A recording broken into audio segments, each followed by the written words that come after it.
Welcome, everybody. Welcome, John. Thank you for being here in the midst of the crisis. Oh, she doesn't know about it? Okay. No, we're not talking about it. We don't acknowledge it. That's it, we're not giving it any power. All right, fantastic. Well, you would have fit in great yesterday. We start with a spiritual mind treatment. I'm feeling compelled to ask if we have a practitioner in the room that would like to do our opening treatment. Do we have a practitioner? One of our licensed practitioners that would like to do an opening treatment? Okay. All right, we'll come up and use the mic. Of course. Where the heck if I can get up? Work my way It's up. good for the people who watch us online to see that there are other people in the room here. So take it off that. Come center stage so you're absolutely out here where we can see it. Oh, you want me to wear my hat? So let's take a moment and go into prayer. So in this moment, this moment of peace, of joy, and happiness, as we turn on the mic and it becomes live.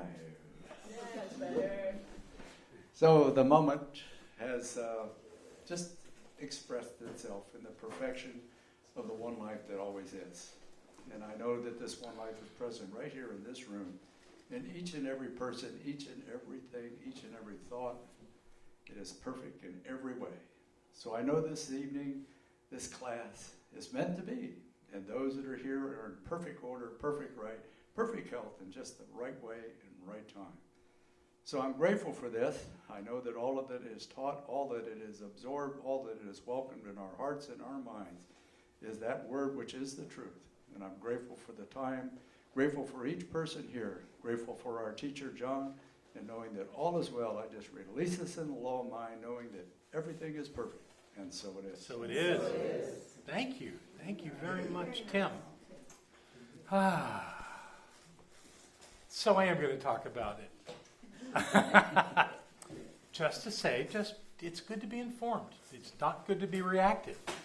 But we've had our first confirmed case of COVID-19 in Buncombe County. Someone who was visiting from New York City, staying in a B&B, was not feeling well, went and got tested at the Buncombe County Health Center, and was confirmed to be positive with it. They are in self-quarantine in Highlands, which works for me. But I can't make that claim I made yesterday that there's nothing going on in Western North Carolina, because there is now. And we said it would be, so it was just about to happen. And it was a traveler. And it was a traveler. And they're obviously, because it's so isolated, they really are looking at who that person was in contact with while they were here, and just monitoring those people. So it's all working out fine. Everything's working. And they're not, this person apparently, according to the news this evening, isn't showing any signs of anything. So that's just the way it is. All right. So that being said, we have completed the first module of this 3-module class, and I think it went splendidly well. I enjoyed being up here. I hope you enjoyed being in the room. I don't think we have anybody that has joined us that wasn't here before, so welcome back. So the second module is called Keys to Spiritual Practice. And as we did the first time, we've got some things to go over before we actually get into the material. And I would direct you to page 4. Oh, no, I can't do that because you haven't got the material yet. It's right there. No, that's all right. You're going to have it so quickly you're not going to notice that I said that so fast. If you still have your green binder, please use it. Just add this to it. And this is not the whole packet. This is just, I think, the first 7 or 8 pages. I think 8 that we're beginning with. Welcome, Sylvia. Come on in. Have a seat. Good to see you.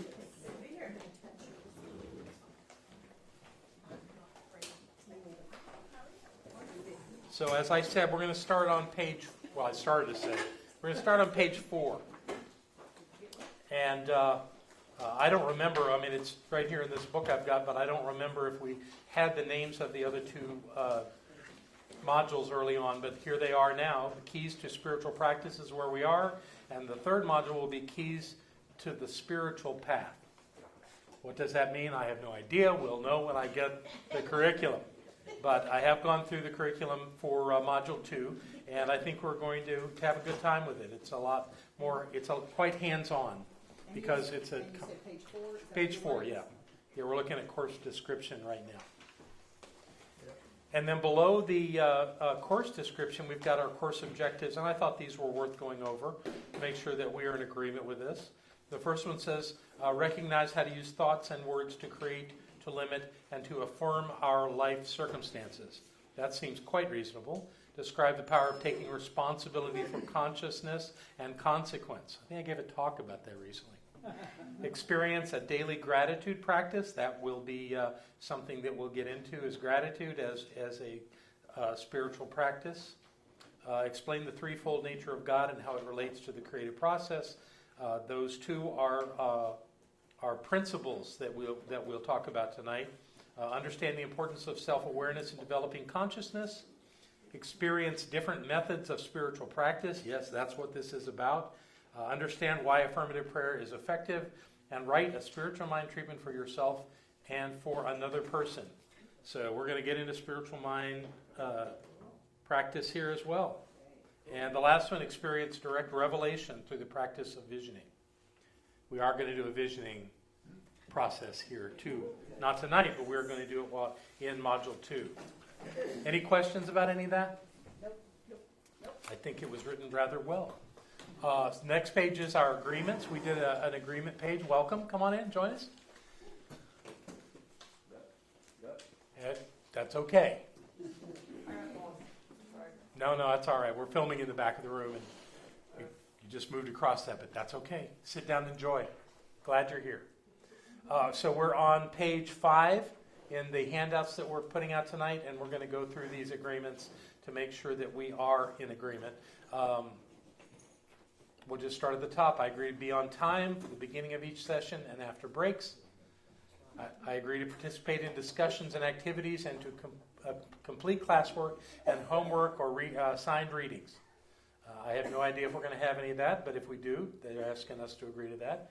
I agree to keep all interactions in the class confidential. I agree not to disclose the names and identities of any participant except with their express permission. This does not prevent me from sharing what I have learned and experienced in this class. So the idea of confidentiality and a camera filming us all or videotaping us all at the same time, it's not taping or that. It's recording. It's digitally recording. Anyway, saying that and having confidentiality at the same time seems weird. But here's how I perceive that, is that it's our job not to talk about what we experience from other people in this class. If someone wants to speak out in the class and it goes out on the recording and gets put online, that's fine, if they're good with it. If it's a conversation around a table and it doesn't get spoken up into the room, that's confidential. So we'll just kind of flow with that. Is that all right with everybody? Okay, fantastic. Next one, I agree to be present, keep an open mind, and to be considerate to others' feelings. That's a little wishy-washy, but I can go with it. I agree to be supportive and loving toward my fellow students. Absolutely. Now, the level of touchy-feely here is going to probably shift a little bit because of conditions, but that's okay. I agree. This one I want to kind of rework in my head. I agree to be honest and truthful to the best of my ability, except when it may specifically harm another participant or the facilitator. Well, I certainly don't want you harming me, but no truth or honesty, I think, could ever harm me. And you could read that to say that if someone would be harmed, that we want to be dishonest and untruthful. That doesn't work either. So let's kind of restate this a little bit. I agree to be honest and truthful to the best of my ability. Yeah, that really kind of does it. Yeah, I don't like the idea of harming that. So if you want to cross that out, that's fine. I'm sure that means something important to somebody, but unless someone wants to speak up now and says that's important to them. Anybody? Going once, going twice, going. I think pretty much it's just that you really should never say anything that's going to specifically physically harm someone. Sure, but I think that the points, the agreements above that kind of handle that, about being supportive and loving. You can't do that and be rude and disrespectful at the same time. Right. So we're just gonna be loving and talk about ourselves, which is really the way to get that done. The next one is, I acknowledge this is not a therapy session. Knowing that sharing is a vital part of the Centers for Spiritual Living courses, and I understand and accept that sharing of personal history or problems is in high consciousness and only intended to apply spiritual principles to understand more fully, to resolve issues, and to gain tools and strategies to support me in dealing with my life conditions. Okay. Are there any additional agreements that you would like to add? Are there any of these agreements that, with that modification we made on that one, that you would have a problem with or want to restate? Great. So you may notice there it says there's a place for your signature and for a witness's signature. We did that in this class last time, and they've adopted that or adapted this form to that. So if you would, go ahead and sign it and date it. Today is the 16th, I believe. Yes. And then just get somebody else to sign it for you too. And as I explained before, and I'll say it again, that this idea of making an agreement is always with yourself. You know, it looks like you're making an agreement to maybe me or to the center or to one another. The truth is you're just agreeing to these things for you, and someone is witnessing that. But they're only a witness. They're not the person you're making the agreement to.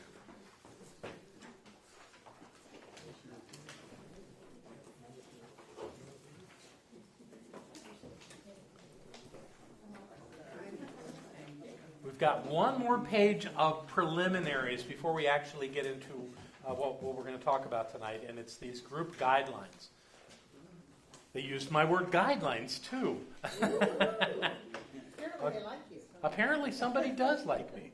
I'm having a wonderful relationship with the woman that wrote this curriculum. She's very open to my ideas, and we're having great conversations. So, what was that? We love you. Well, thank you. Thank you. Okay, so let's go through this page real quick for these guidelines so that we're all on the same page. Why we share. In order to enrich course content, sharing will be a vital part of many lifelong learning courses.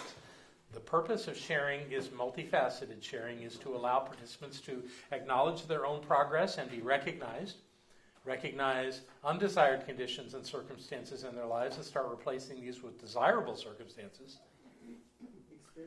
I think, yes, experiences. I think the word desirable was mine too. Practice active listening to really hear other people and to benefit from their sharing. Any thoughts on any of that? Is that pretty clear? Okay, how we share.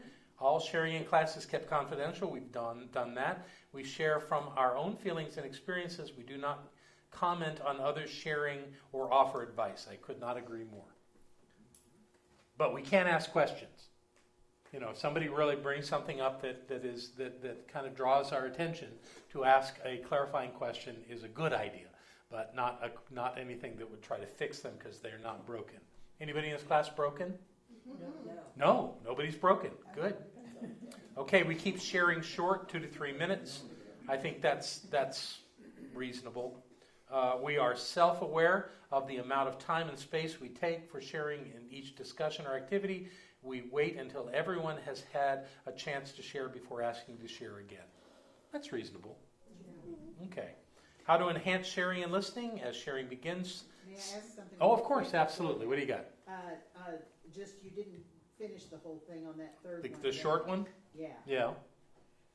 What about that do you want to speak to? Well, I'm just thinking people need to hear it, that's all. All right, I will read it aloud. We do not include a backstory. We just state the essential facts. This allows time for everyone if they choose to share. 2 to 3 minutes pretty much covered it for me. That's why I didn't read the rest of it. Okay, how to enhance sharing and listening. As sharing begins, center yourself in love and compassion. Be aware of the precious gift you are being given when someone has the courage to share. Make space for sharing without categorizing what you are hearing as positive or negative, good or bad. I couldn't agree more. Be self-aware of the amount of class time you spend sharing and sensitive to leaving space for others. This is a chronic problem in classes, that there maybe 3-5% of the people always have stuff they want to share. And it all seems to work out. So I'm not going to be over concerned about that. But that's what they wanted you to know about. So that's where we are in that. So that's the beginning. The rest of the material that you've been given, we're not going to do tonight. But I am going to do something else. You want to grab this next bunch over here? Because at the end of Module 2, they put a resource that I got all excited about. And I want to share that. I absolutely do. We've got slides and we're going to go through them. So here's what I want you to tell you about this. When our two organizations came together as one, we recreated everything, reorganized everything. Education was a major part of that, and it's taken way too long to get curriculum out of the new combined organization. But early on, the education committee, which I served on as president, wanted very much to look at this idea of principles and practices. The whole time I've been in the Science of Mind movement, people would come to me during class, after class, and middle class, and say, so what are the principles of Science of Mind? And we never had them actually delineated and set up so you could look at them. We kind of knew. I mean, I would always say, well, oneness is the primary principle that we follow. But after that, it got a little uncertain. So the education committee of Centers for Spiritual Living came together and said, these are them. And of course, then it had to go to the leadership for to be agreed to, and they had to play with it. So it did get played around a little bit, but mostly that was just structure. It wasn't really the points. So we have principles and practices. There are 10 principles, and I believe 8 practices. And we're going to go over them tonight, because I've always wanted to do that, and I've never had the opportunity.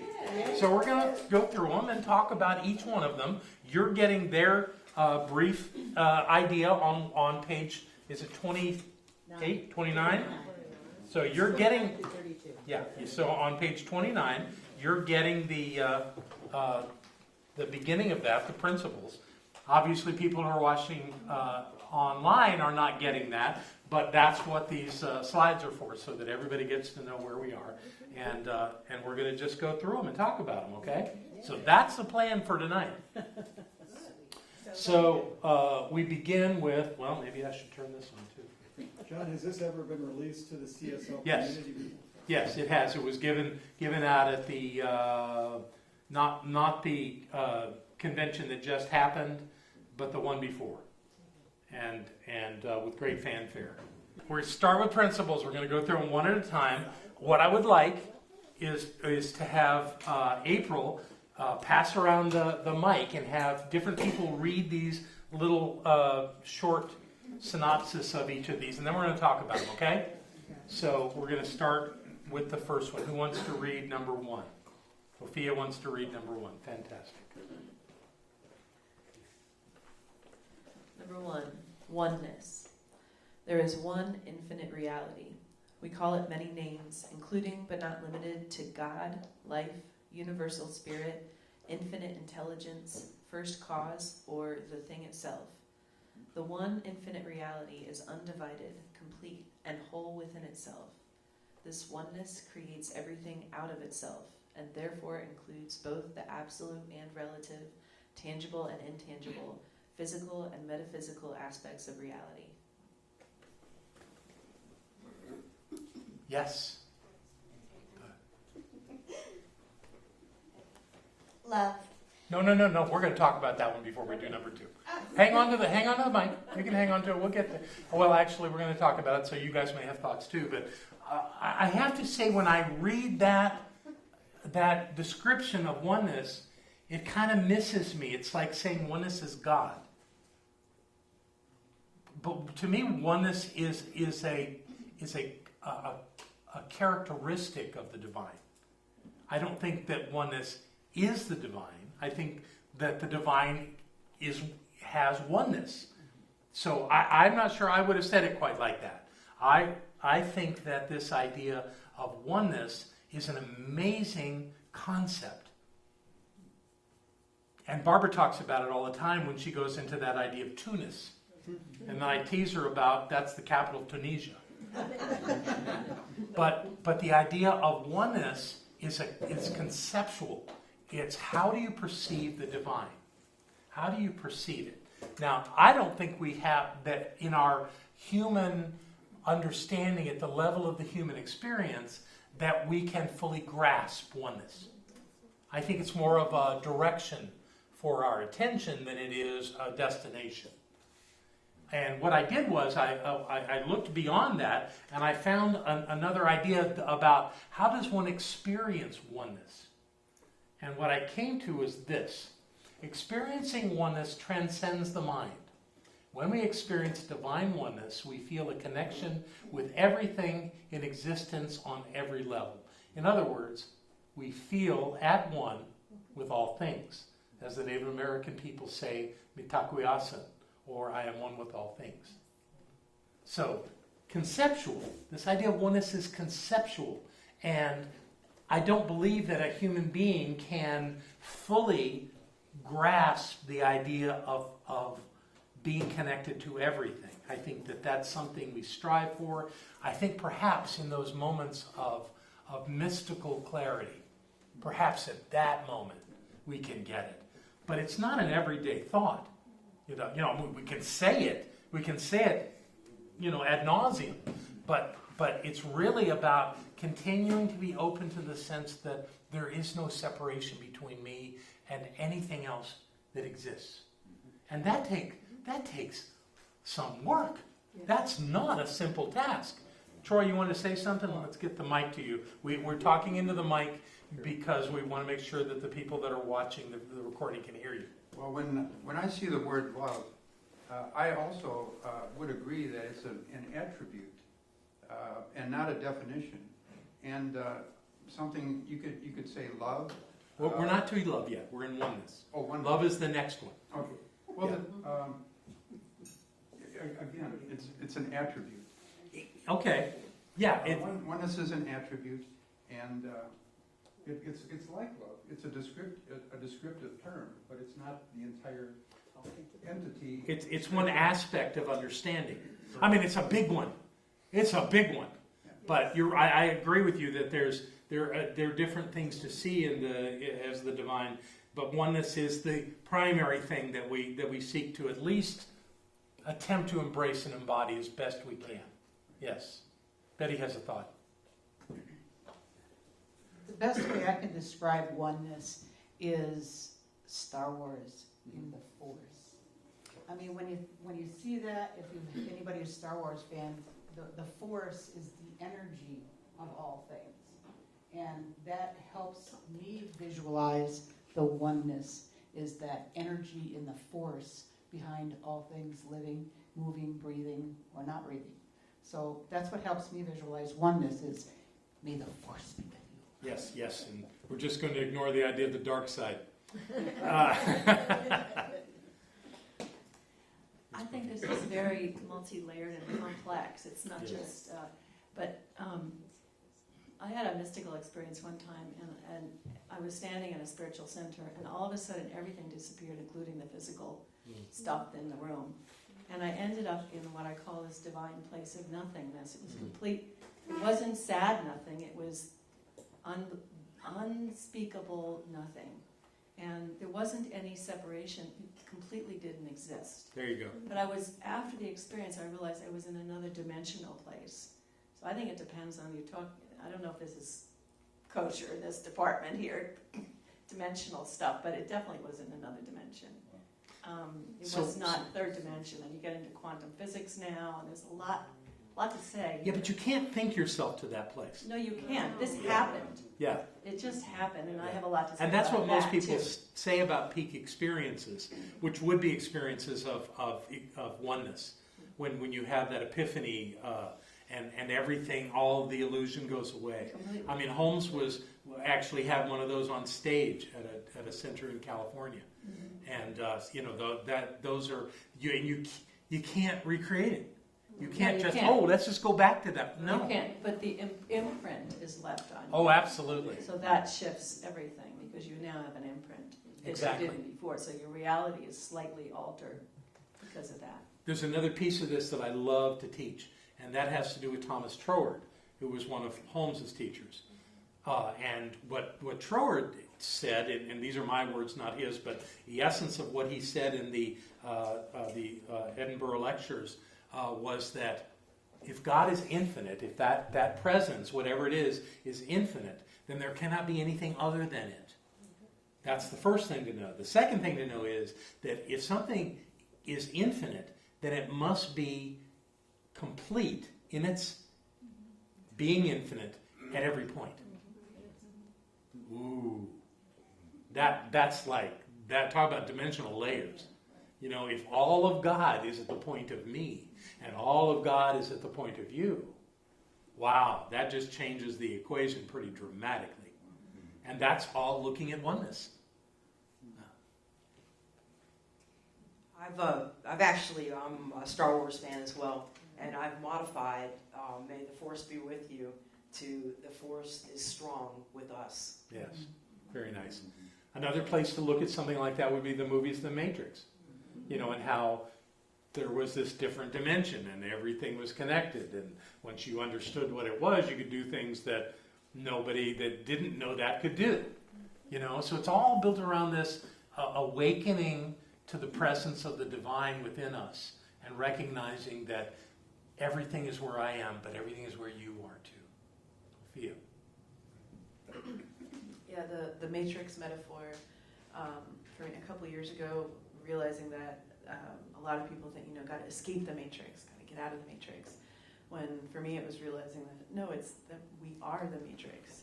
We are the agents, we are Neo, we are all of it. You looking at that model, the things that Neo was able to do, again, forget the evil part. You got to have that in a movie to make it work. But the things that he was able to do in the Matrix just spoke to how powerful we are. If we're in some kind of a divine matrix, the more we understand who we are, the more we can accomplish. And the less conditions can affect us, because we get this, that this oneness means the divine is present everywhere and always. And even when conditions look dire, the truth is that we're greater than that. That's a powerful place to be. So that kind of lays out oneness. We'll touch this again and again. We have a practitioner in front here that has a thought. Just one. Well, you're the one with the mic. I had trouble understanding what oneness is until I got more involved in meditation. And when I go into meditation and my focus is on letting go of the external and going within, then all kinds of things can happen, which I wouldn't have even been exposed to had I not begun to meditate. Right. And that goes back to what Buffy was saying about the nothingness. Because the richness in meditation is often in the nothingness rather than in the substance of something. Right. So yay, that's lovely. So I think we've got a nice ground foundation for this idea of oneness. It is truly the primary principle of science of mind. Yeah. And we'll touch it again and again as we do practices in this time. Okay? So we're good with oneness. Let's move on to love, and I think Tiana wanted to read that to us. I'll read it. Love. Love is the self-givingness of universal spirit through its desire to express itself in terms of creation. Love is the impulse, and law is the way of creation. So what that says to me is that the divine has to be present for love to exist. So I say that love is the presence of the divine. I'm very clear, love is not an emotion. In all the emotion charts that we did, the word love is never there, because love is not a simple energy. I think that when we say to one another that I love you, it's not an exchange so much as a realization that I'm being aware of love when I look into your eyes. I'm aware of love when I'm with you, which just is really the wake up of recognizing the divine in the people that are closest to us. It's really a powerful, I mean, I don't know of anything more powerful. I have seen people be in situations where there were arguments going on and people were yelling, and they centered themselves in love. Just in the room. This was a practitioner. After the first gathering I went to in California, after this center became a member of CSL, I'm sitting in the room and I watched a practitioner close her eyes and center herself. She didn't say a word. And all this fussing that was going on around her just settled right down. And I went to her afterwards. I said, "You did that, didn't you?" She just smiled at me and told me that it's all about just recognizing love. You know, we use that word, that term, "I love you," as though we can push love around, or we could be without it. We can't be without it. It's as omnipresent as God. You can't separate the two. So the idea of oneness applies to love. There's only one love. You know, and yes, some people teach there's all kind of levels of love. I don't think so. I think it's just that those are levels of recognition. Right. Yeah, but that's not the love itself. The love itself is constant, always present, always active, always identifiable, if we'll take the time to do that. Now, some of us, you know, when you get angry or upset or afraid, you can't be aware of love when you're focused on those things. So to go back to love, to recognize and be aware of the presence of the divine as love, takes you out of whatever it is that could be bothering you. It's extraordinary. So for that reason, I think love belongs right there where it is on number 2 in the list of principles. Any other words on that? Then did the hand go up? You go, David. Love is the one thing that is ever seeking itself. I like that. Very nice. All right, that's love. Let's move on to number 3. Who wants to read about creation? You getting your workout tonight? Yeah. That's good. I like it. Creation. The physical universe is the manifest body of the one infinite reality. And the one infinite reality is more than the physical universe. Creation is an expression of the one infinite reality. It is inherently good and is ever evolving toward greater expression of good. It's a very optimistic way to look at it. And what I experience as creation is everything that we experience. Everything that we experience. I don't know that if we weren't here, that there could be a universe. I think it requires us to be aware of it. In fact, that's kind of a model that I've got in my head about how this divine presence worked. Imagine there was nothing but the divine presence, which is invisible, has no physicality to it, and it wanted to know itself. Like the love thing. Wanted to know itself. So what did it do? It created a mechanism for it to know itself, and that's called the universe. So, and it takes sentient beings like us to recognize that, to experience creation, for it to be real. And if there were no, and it's not humans necessarily, but if there were no beings, these beings which are divine in their nature as well, to experience the physicality of the universe, then they wouldn't exist. And it's not that it was created and now it exists forever. I think it's a constant state of continuous creation.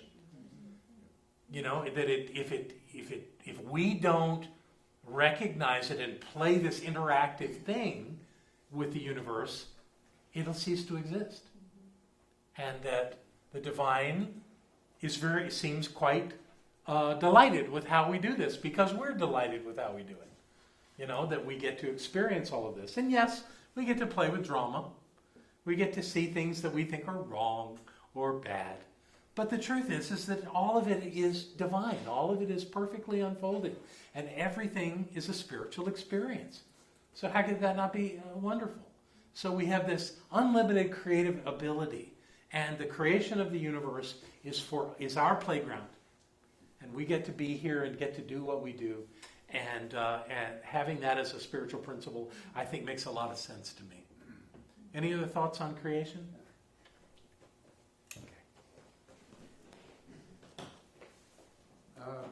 I would add that creation is spurred and could not occur without initiation by the imagination. Exactly. So it's a byproduct of the imagination, and with It's certainly a result of it. yes. I think byproduct kind of. I'd make it. It does lower it, but my feeling is not to lower it really, but to acknowledge it as the highest reason or the only way creation could come into being is through that magic, and that's the magic of God right there. Right, and in our teaching symbol, the bottom section is what is created. That's creation. Right. There, and it takes that process, and you're right, imagination is a key ingredient of that creates it into something that we can experience. So, fantastic. One last thought on this one. So, again, complex, and I love the loftiness and the abstract and the mystical and all, but I also love science. And this is all quantum physics. Absolutely. And I love that my mind can have proof, that lofty thing does exist. And also, I would add the word illusion. I don't know if that's part of the deal around here, but I had mentioned to you that Mayor Bob has said you have to go through the illusion to get out of the illusion. Mm-hmm. It's not a judgmental term, it's just a factual term. So I don't know if that's... Well, science has proven it's an illusion. Yeah, when you get down to the level, the atomic level, right. We see that most everything is empty space, right. And that it creates form enough for our senses to get it. Yeah. At least the things that we can sense. Yeah. Which is delightful. That makes it work. Yeah, but I would add that in this. That would be my 2 cents. Yeah, I think probably the reason it's not there is because some people take the idea of illusion as being something less than. Yeah, right. It's not judgmental. Something insignificant. Yeah. And I don't think creation is insignificant. No. But you're absolutely right. It's malleable. It's changeable. Right. There's all kind of aspects to it that fit into the dynamics of this. And to call it illusion I don't think is wrong. It's just I think some people might misinterpret that. I can see that. Yeah. Okay, good. We did creation. Moving right along. Threefold nature. Threefold nature. Who wants to read that one? You? Okay.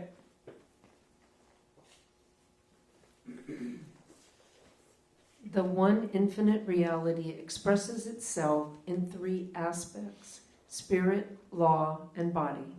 Each individual is made in the image and likeness of the one infinite reality, and has these same 3 aspects. Right.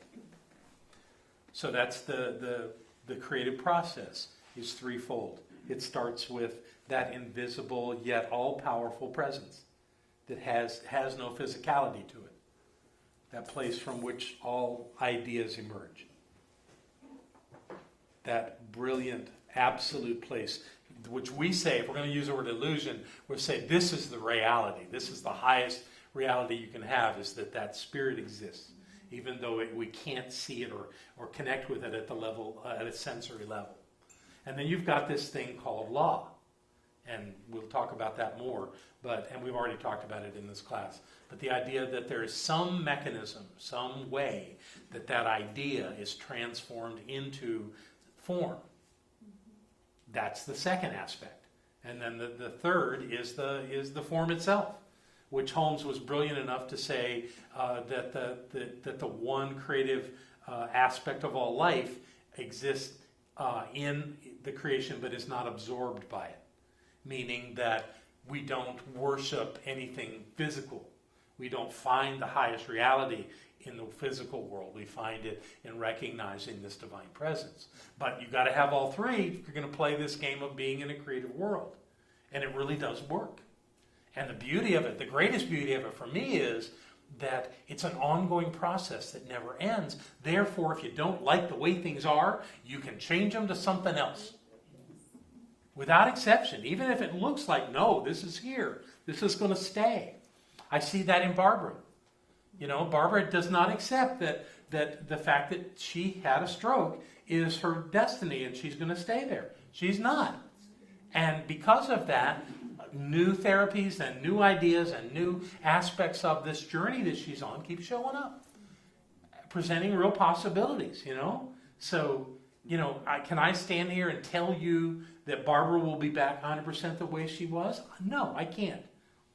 But she's in charge, and she's going to decide what this journey is for her. And that's true for all of us, because we're all having a spiritual experience.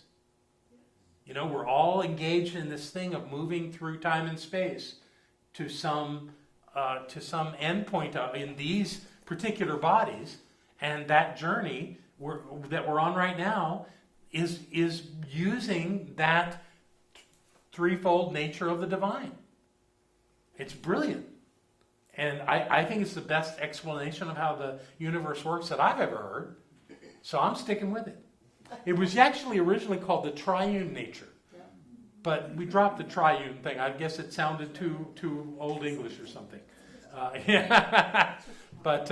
And it doesn't speak, it's interesting too that some people want to go to the idea of trying to build the Trinity into this, and I don't see it. You know, that's a completely different thing to look at. I also found that today in some of the research I was doing that there's a Pentecostal movement called Oneness Pentecostal. I had never heard of that before today. And I looked at it, and that all goes into the Trinity thing, mostly is what they're looking at and saying there's only one God, which works fine too, but you know that's not where we are. We're seeing that this creative force of the universe works through this threefold process, and that's why it's called that. Okay? Yes, Pegata. Hold on. I had a question about the image and likeness of the one infinite reality. It doesn't have an It doesn't have an image. and likeness. Well, it may have a likeness. Well- The ability to create is a likeness. Okay. Because that makes me think of the old way of thinking Yeah, that God looks like us. Well, yeah, the And, image absolutely goes there. And, That's a really good Yeah. point. That's a really good and so point. I was like, oh, wait a minute, you know. So I didn't really care for that terminology. No, I hear you. I actually do. And you know, and I'm like, God's imagination is beyond anything that we can really comprehend. And Except that our and- imagination is God's imagination. Well, that's true. But as humans, Yeah. you know, it is ever expanding, and so we are ever It's infinite, expanding. yeah. And I think that's awesome. That's an interesting thought too. Let me speak to that for a second. Okay. Is the divine expanding? You could argue both sides of that. It could be that the divine is already absolute in every way complete, that there's nothing to add to it. Yet we are all in this expanding consciousness of awakening and being aware. And isn't that the same divine presence we're talking about? So that's kind of a dance between those two ideas.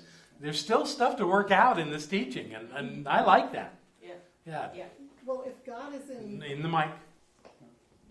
if God is in me and I am in God, then we're all the image of God.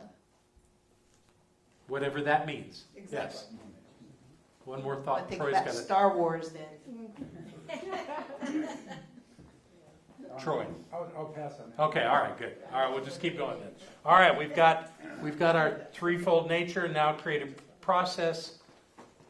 Oh, I was going to do this. That's the threefold nature that we've talked about before here. One thing I did with this graphic that I wanted to do different was I put it on a black background because the circle is supposed to be everything. So there's no sense in having anything outside the circle. You know. So not even that there's darkness outside of it, but you know, it's a flawed model, but it's the best one I've got for teaching how this works. Okay. And that of course is the is the teaching symbol itself. We'll get into that later. Let's go on to the creative process. The creative process. The one infinite reality operates through the universal law of cause and effect.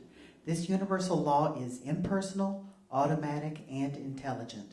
The universal law receives the direct impress of Spirit's impulse and acts upon it, bringing it into form. Individuals having the same threefold nature use the creative process to shape our human experience in alignment with the whole, perfect, and complete reality. Great. So that's the creative process. The fact that we use this threefold nature from the idea through the law into physical form, and then we experience it and do what we do with it.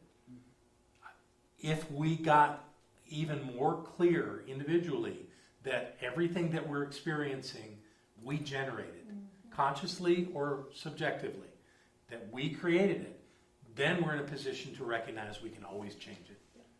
And when we get to that place, people are going to have easier lives, you know? So that journey of shifting from one reality to another as we move through life is a blessing. You know, it seems tedious, I would imagine.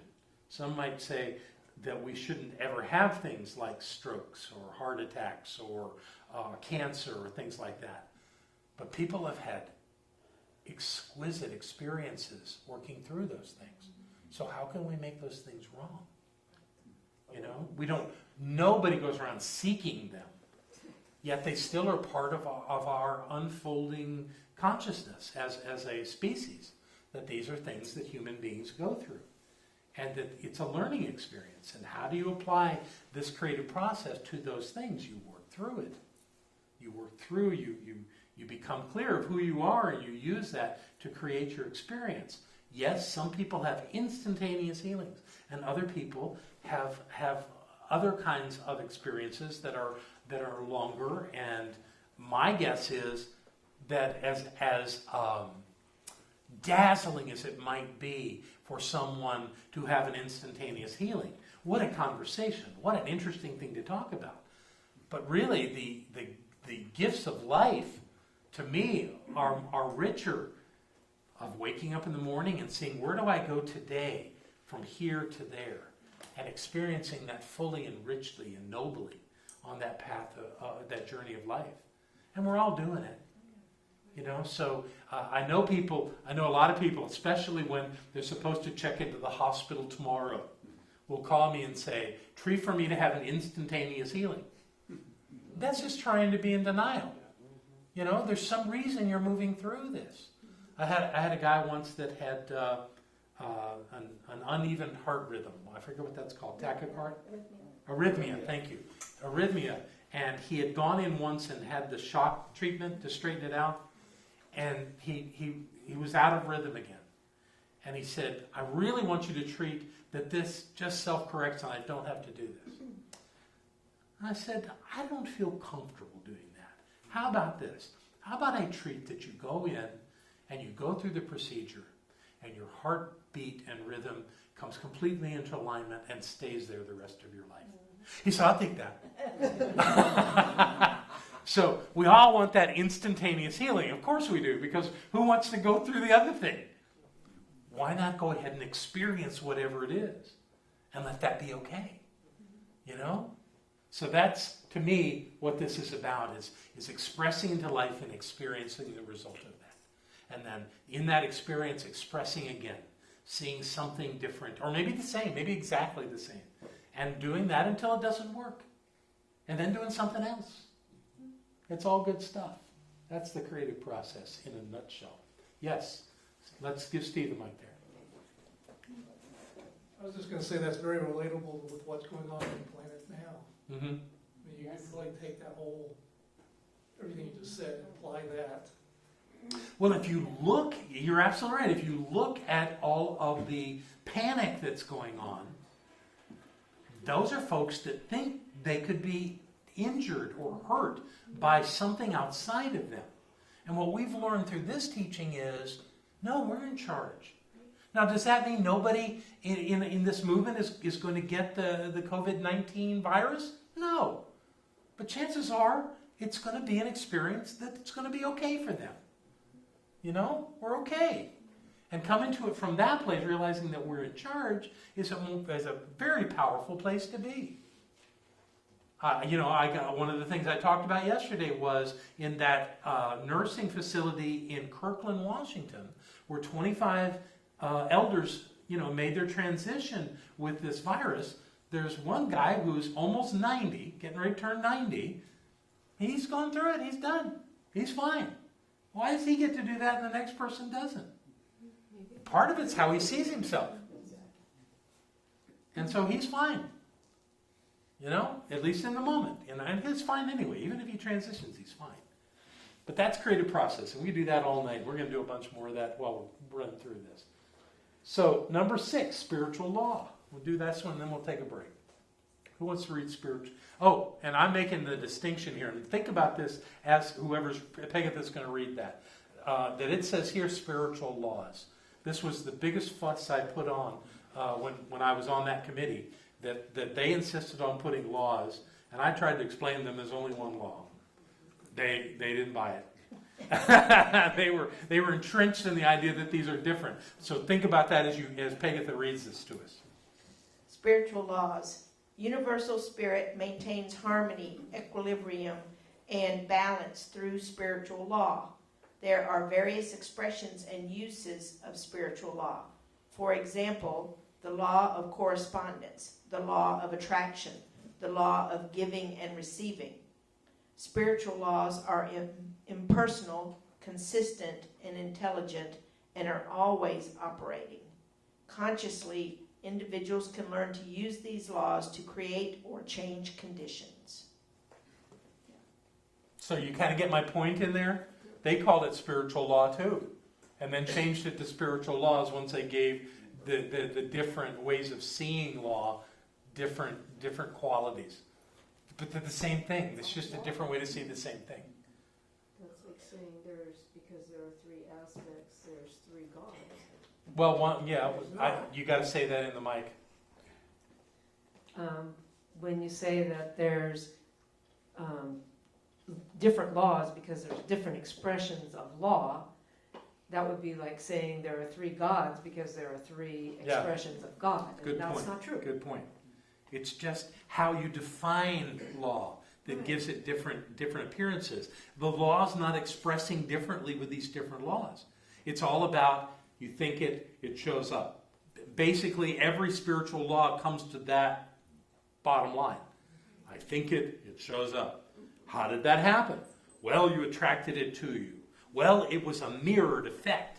Well, it doesn't matter how you describe it. It's the same thing. Oh, you have people cranking now.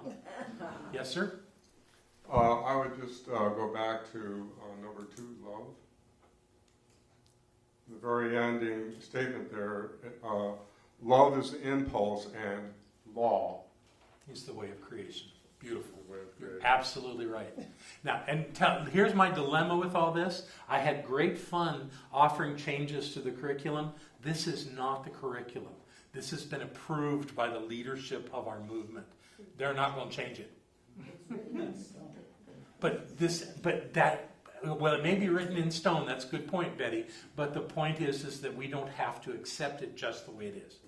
All right? That's the beauty of this teaching. We're all thinkers. We all have the ability to conceptualize beyond what we're not just following someone else's line of thinking, that we can take these and we can make them work for us. Maybe by changing our sense of their description. So I'm not saying, and I'm not here saying these are necessarily wrong. I just see them some of them a bit different. And I think you're seeing some of that too. What do they mean by the law of correspondence? I've never heard that term before. Well, correspondence means that the thought you have, the form that shows up corresponds to that thought. Okay. That's all it It's means. thought going into word, going into action and manifestation. Well, action through the law. Right. Yeah. It's just, again, a different way to describe it. that there's a corresponding, it's like cause and effect. There's a corresponding effect that matches the causal thought. Yeah. Well, I was taught in another center that there is only one law, and that is the law of cause and effect, as you just said. All these other different aspects or paths of that one law. 20 years ago, I had that conversation with Dr. Peter Wellness. I wonder where I heard that. Yes, and I remember her saying, I remember me saying, there's only one law, and her going, well, it would be the law of cause and effect. I said, well, you can give it a name, or you can just call it law and say all of these laws are the same law, because they are. They all start with the same thing, a thought, and they all end up with an outcome, with an effect. It's cause and effect. Everything is. Yeah, and so that's great. It's the elephant and the blind man. Oh, absolutely. We actually used that in the first class. I had a lovely graphic of that. So, great. So we've got a sense of spiritual law. I think we've done that well. Let's take a break. We'll come back. Principle 6. What is Principle 7? Spiritual beings. I think they're talking about us. Who wants to read that? Now we're going to hear the voice of God. One infinite reality is both transcendent and immanent. Individual human beings are spiritual beings living in a spiritual universe, having a human experience. This is our true nature. Everybody go with that? Yes. Yeah.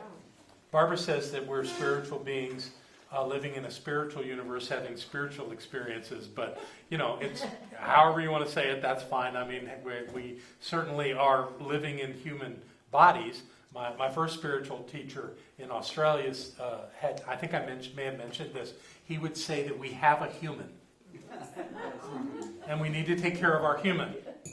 And, that really changes the dynamic, that there's this whole human form, and it's not just the body. The body is so complicated and complex and mystical in its construction, but that there's an essence of something there, and that we as spirit beings are not in this physical place, but that we are connected through this body to be aware of it, and it feels like we're right here, but the truth is that we are in that unformed spiritual essence that's at the top of the circle. That's who we are, and that we play in this physical universe by having a body and having this thing called a human, and that what a joy it is to do that. So it's an interesting way to look at it. So we're all good with spiritual beings? My pet human. Oh, and apparently we only get one at a time. All right. Freedom. Oh, that's an interesting conversation, and it's a one-liner on here. Who wants to read? You want to read that? I'm going to read that. Good. Freedom is the birthright of every individual. We are free to choose and to create our experience of life. So how do you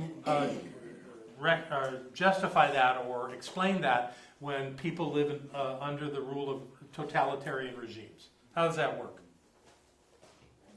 Because your mind's free. Yes. That's absolutely true. Whether you know it or not, your mind is free. That is exactly how I perceive that, is that the freedom that we have is within us. And our bodies can be restricted. We can be thrown in a prison cell. Our bodies can be destroyed. But our mind is ours, and nobody gets to control it but us. And when we fall prey to other ideas or situations and fall into that idea of being a victim, that's our choice. That's absolute choice. We are free to experience life in any way that we choose to do that. Viktor Frankl spoke so clearly of that in his writings after he was in a concentration camp, about how it was his job to keep his mind free, and he would go off on adventures in his mind when everyone else around him was suffering, because he knew how to do that, and he survived it when many didn't. We are in charge, absolutely free. Can I tell you what I just wrote? If you speak into the microphone. Your mind is free to think what you let it. There you go. Very good. Exactly. That's freedom. Let's look at number 9. Heaven. Betty wants heaven. Heaven is the state of awareness of our true nature. We experience our true nature to the degree we become conscious of it. We actively seek to know the true nature of every individual and celebrate each individual's unique expression of it. This experience of our true nature is sure to be attained by all. That was a play on some of Ernest's words. But it's true. It's true. And one could say that the concept of hell would work the same way. If you believe that you are limited and that you are experiencing less than in your life, that life isn't really working very well for you, and that something outside of you is in control, that's a pretty good definition of hell. So it works in either direction, but we hold as a principle heaven in the idea that we can have a glorious life. It's ours to choose. And as a spiritual principle, we all seek to have that meaningful, wonderful, fulfilling life, no matter what our experiences look like. Okay? And our final one, eternal life. Perhaps a little different than traditional Christianity would present us. Tim, what do you got? Eternal life. The one infinite reality is eternal. We believe in the eternality, the immortality, and the continuity of the individual forever and ever expanding. Yes, yes. The continuity of the individual forever and ever expanding. And that's an interesting idea, this idea of forever expanding. It's the quantum physicists tell us, or the ones that study the celestial bodies tell us that the universe is expanding. It's expanding probably at the speed of light. That there's this constant physical expansion of the universe. And in a conversation that Buffy and I were having during the break, the question is the divine expanding? Or is the divine in its infiniteness already complete, and that we are revealing that through the creative process? So when I have read of things where some people believe, and I can see how this works, is that we all have a sense of our consciousness that isn't present right now. It's kind of the overlord of our life, that it's watching us and it knows everything. But we live in that state of not knowing everything. And so we have experiences of evolving and of discovery and of revelation, which is great. And that's a great way to be in this physical experience. Yet, isn't there some aspect of the divine that already knows all this stuff? And isn't it connected to us? I think that's a reasonable guess. I'll be right there. Nonetheless, life appears to be eternal, which takes me back to one of these. I'm not sure how quickly I can find it, but it spoke of, maybe it was back in Oneness. It spoke of the idea of something, it spoke about the idea of us actually being created in an image. It was that thought. But are we actually created? Yeah. Are we actually created? Our bodies are created, but we've already established we're not our bodies. So are we not eternal beings already, and we never were created? I think that's an easy place to go. And if there are infinite possibilities of expression into the physical universe, it doesn't need to ever end. Or it can change. It could be different. I don't know. There was one a story once that I read, and you maybe have heard this, about someone dying and having a conversation with God. And God explaining to them that they're going off on their next life now. And the life they just left, they were a husband with a kid, and they weren't particularly happy, and their marriage wasn't particularly great. In their next life, they're going to be a peasant girl in China. And the point that the story made at the end was that there's only one life, and it lives every life. Play with that for a moment. Simultaneously, but in some progression as well. At some other level. I mean, that's mystical to me. I love that idea. That who I am really is who you are.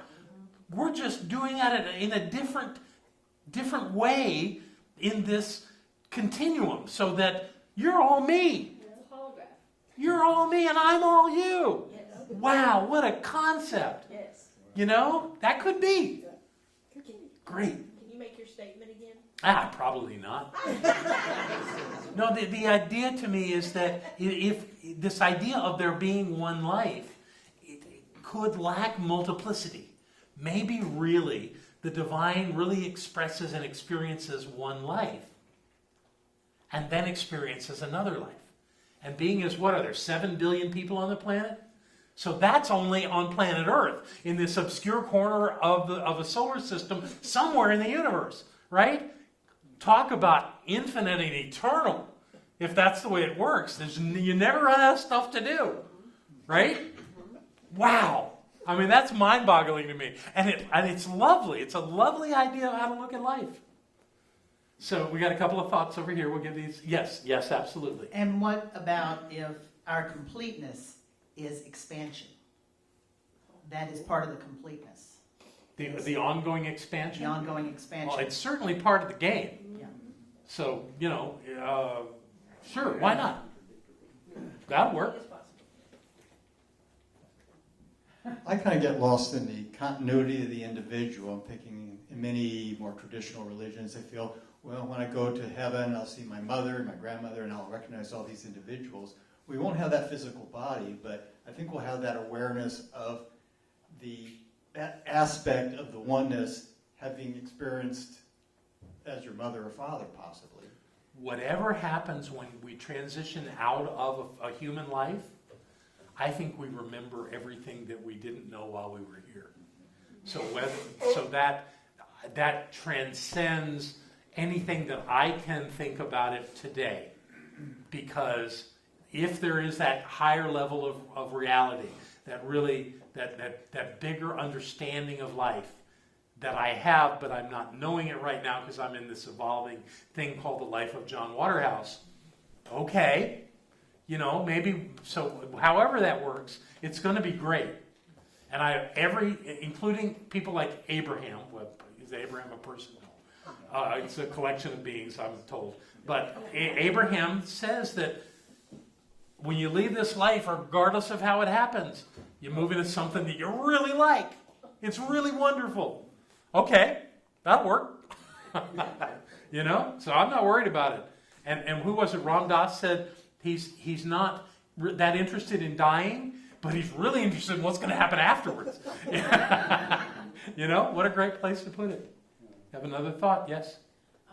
I had always felt like reincarnation was what was going on. I had different memories that I couldn't explain and things like that growing up. And finally, a few years ago, it was 2016, I had a dream. I was living up in Leicester, and I had this dream where it was me and about 6 or 7 other people, and something was happening. A dream was happening.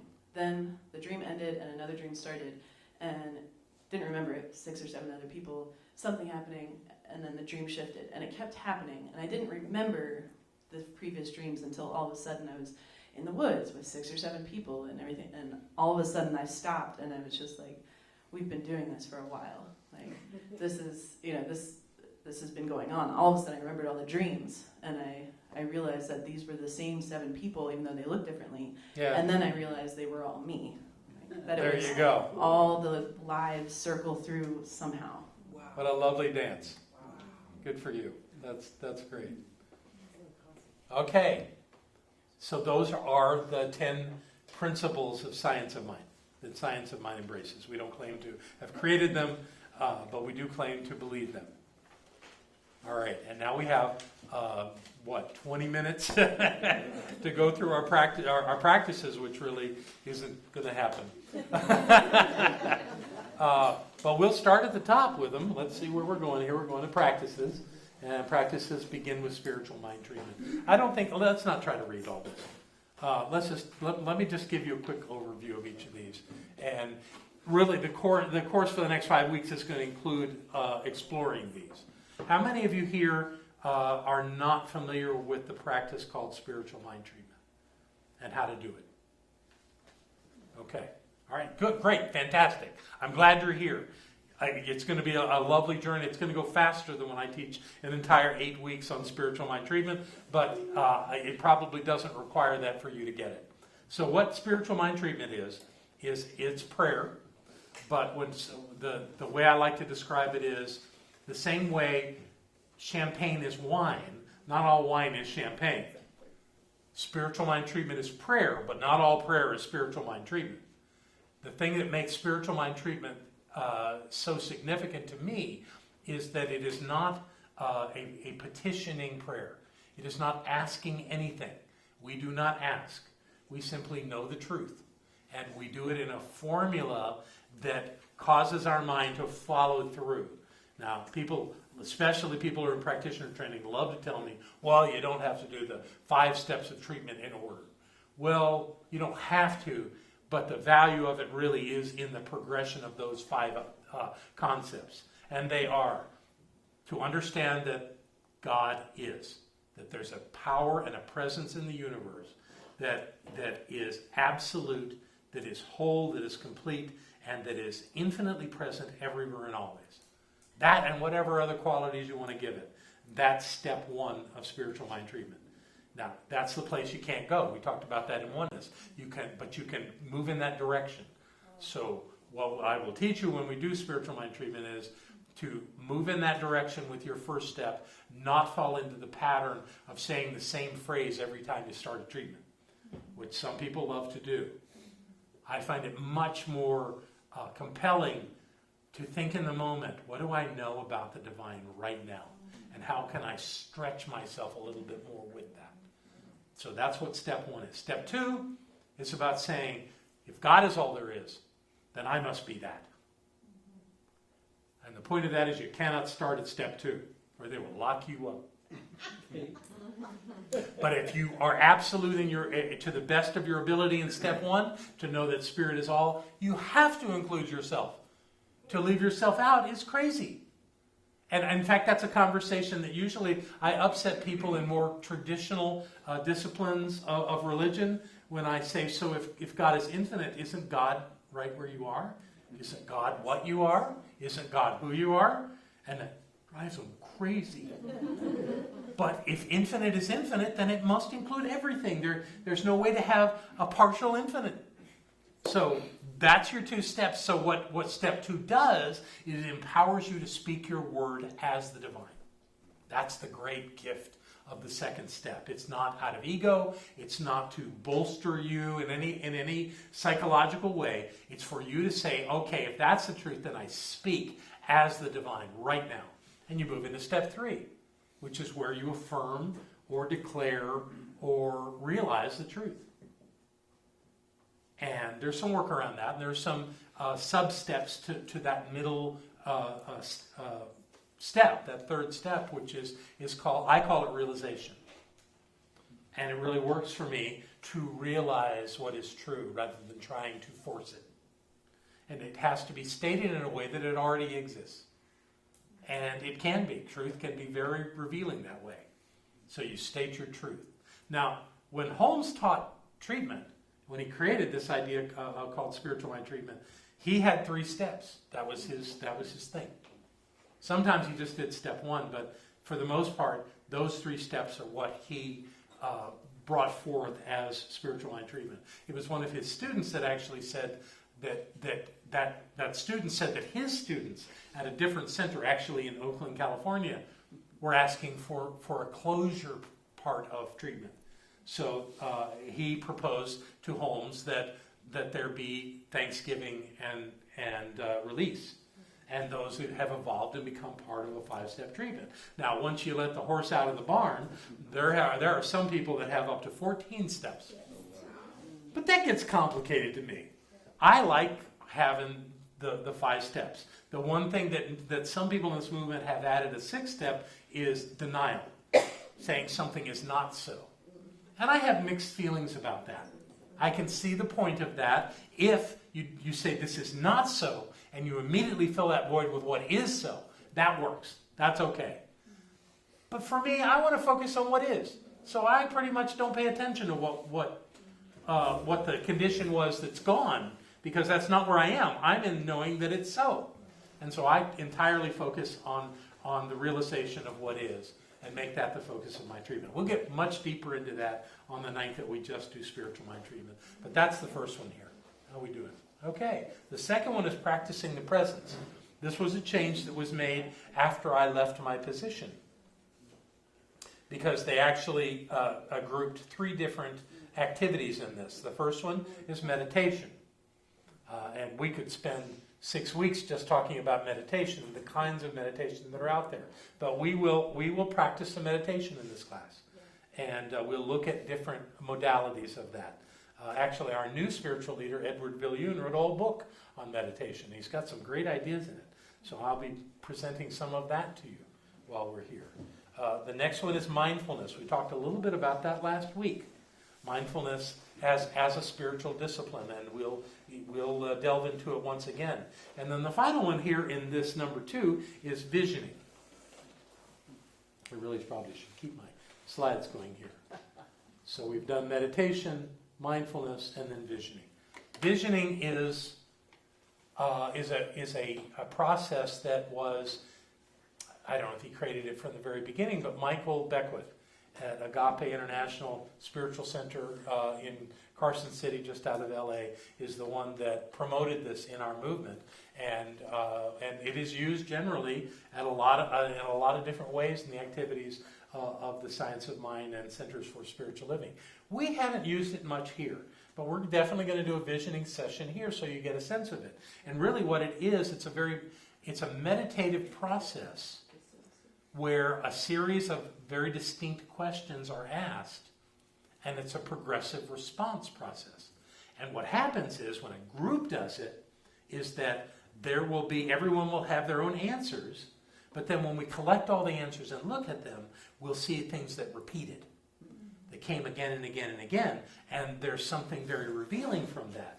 I've actually taken groups at other centers through that process and found things about their culture, about who they were as a spiritual community that was revealed through the visioning process. One thing the visioning process does not do is tell you what to do.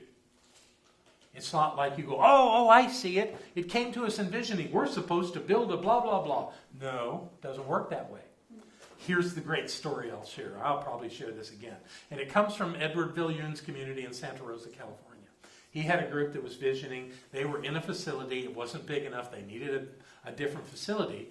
And they had a team of people going around looking at property in Santa Rosa. And while that was going on, the visioning team was meeting regularly and doing visioning. And the leader of that group came to Edward and said, we're really having a problem. We're getting this returning vision as we do this work of people going around in circles. And somebody wanted to take that and say, well, they can't find the property we're supposed to be on. They're going around in circles. That wasn't it. They found a piece of property that had been a skating rink. And they bought it. But it wasn't the job of the visioners, to actually determine that. It was just information, but it was a revelation. And once that happened, everyone went, oh, So, it's an interesting thing we can do as a group. So we'll be doing visioning. Any questions about those 3? Okay, let's see what's next. Direct revelation. Oh boy. Really, so we're going to be through the visioning work and other work that we're going to recognize that this awareness of the presence brings forth things.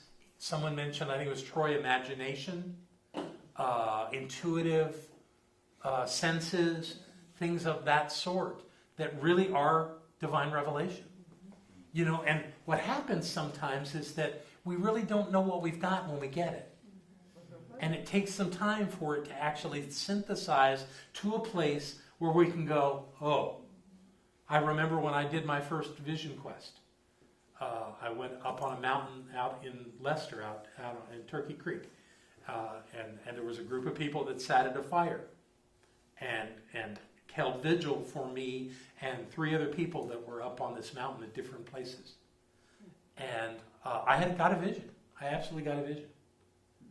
I had no idea what it meant. It seemed nonsensical to me. I thought, that's what this was about? That's dumb. But the way a vision quest works is you have the shaman who is at the fire the whole time. He's connecting with you psychically through all this time. And afterwards, after everything settles down and the crowds go away, you sit down with the shaman and you tell him what you got. And he interprets it. Like that, he knew what it meant. I'm sitting there, that never even occurred to me. He got it right away. Divine revelation. So it takes some interpretation sometimes, maybe not from another person, but from each of us in our lives to recognize what this information that we've received means and how it fits together. So I'm not saying that we're going to do any divine revelation here where everybody's going to say, well, that's it right there. But, you know, we'll play with it. We'll see what it does. I'm just curious, what was it? I don't talk about that. Gotcha. Yeah, but thank you for asking. Yeah, if there was something about it too in the traditions that you talk to the shaman. Gotcha. You know, and although he did say that at a time where that vision could be of value when you're supporting someone else, that would be a place to share it, but not generally out of curiosity. Absolutely. Yeah. I respect that. Thank you. All right, that's direct revelation. We are going from there to self-awareness.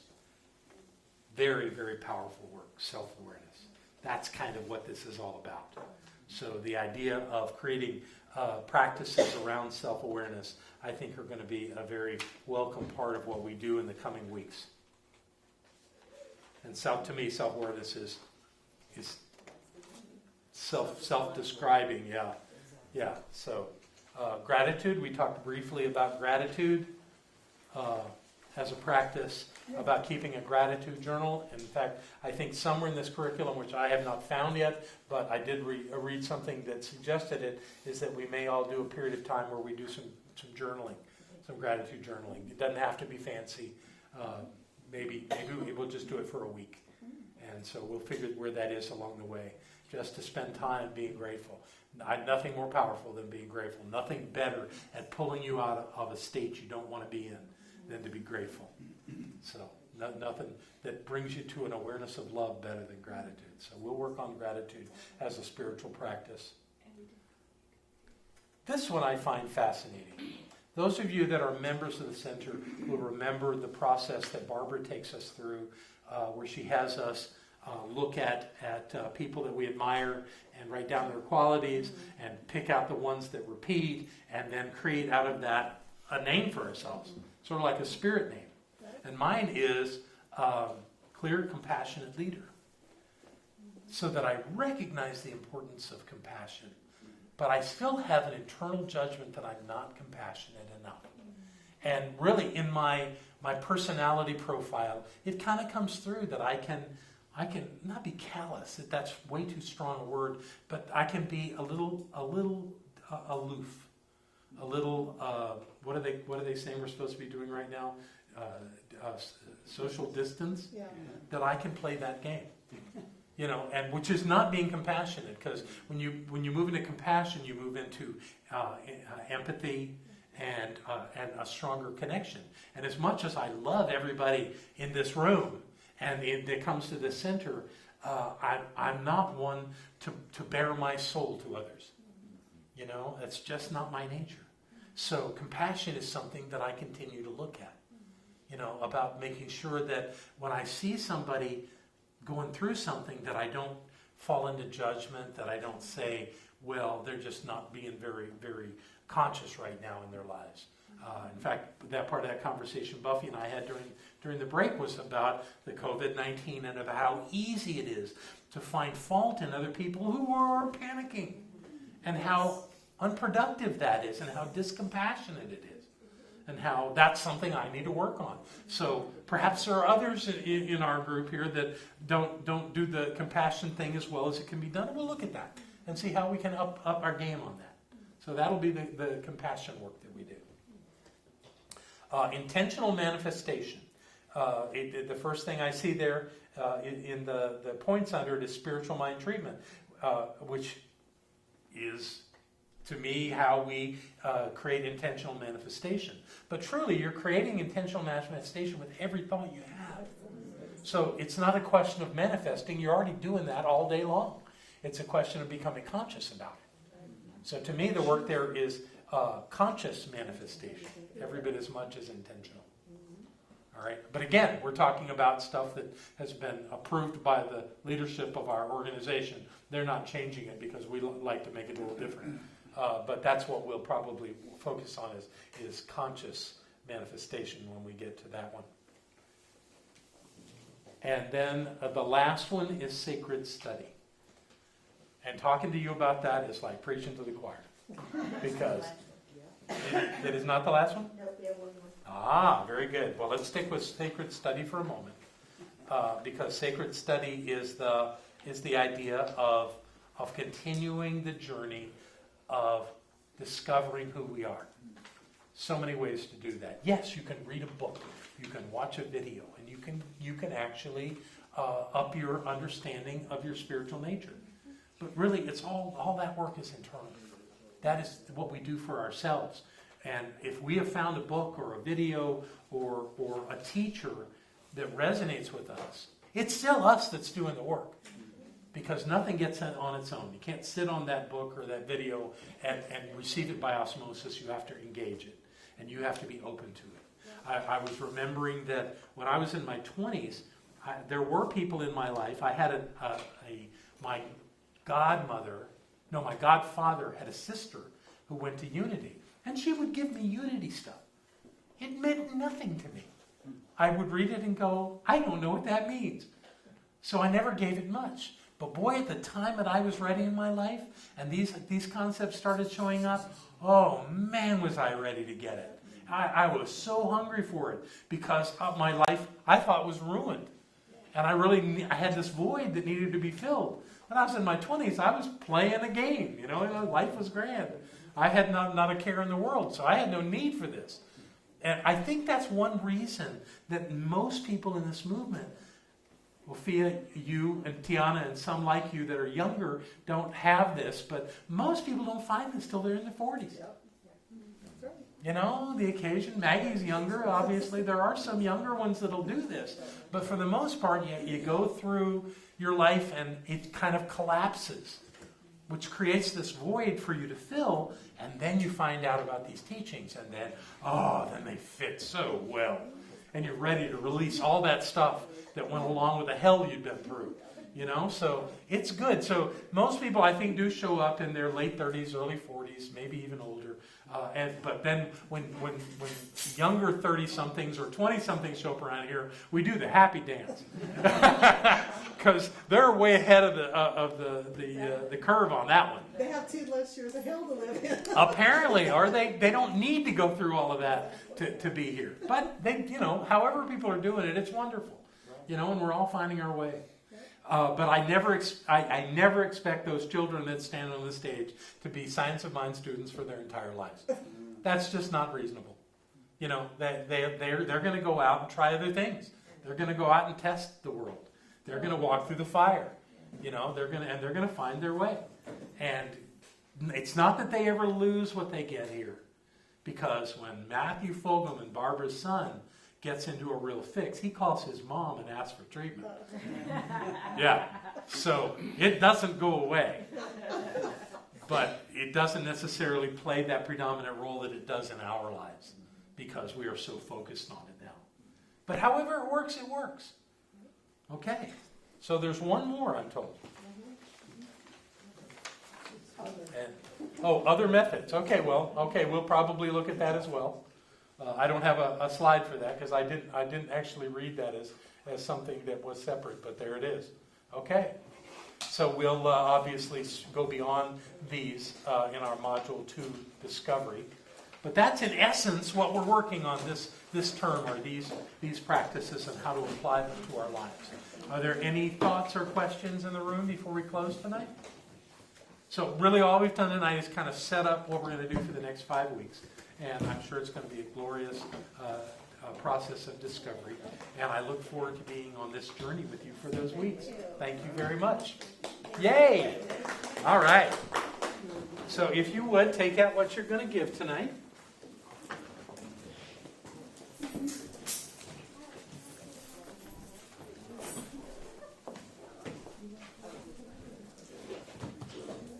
We had our staff meeting this morning, and one of the conversations we had was, what if the government really shuts us down? Well, the CDC is already saying groups of 25 or less. No, 10. Is it down to 10? Down to 10. And they're closing restaurants. 100, now it's down. Separation of church and state. Well, and they can't mandate it. They can't make you do it.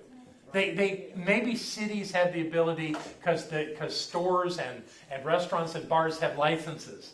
Maybe there's something there, but we don't have a license, And so we're gonna do whatever we believe is prudent and responsible. And right now, it still feels good to come into the room together.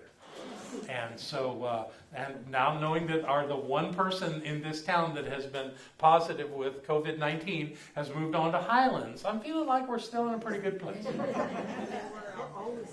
Yes, we're always in a good place. I was being facetious. So, take what you're going to give tonight, hold it in your hand, maybe close to your heart, as I hold these baskets to receive, knowing that the perfection of life showed up once again. And that as we have explored these concepts of principle and practice within our teaching, that we have been awakened a bit to this thing called the science of mind. And we look forward with great delight in creating a greater understanding of these practices over the next few weeks. And in the meantime, we come to this moment in gratitude. Gratitude for a center that teaches these principles, for a teaching that awakens and enlivens people to have the best life they possibly can. And for all the good that comes from this, in this place called Asheville, North Carolina, and around the world, where people check in to see how we're doing and seeing what we're teaching. So I'm grateful for this time together, and I'm grateful for these gifts that come forward so that we may continue this good work that we do, knowing that every gift is blessed, as is each giver. And certain that this is so, to the depths of my being and the heights of my consciousness, I simply let it be so. And so it is.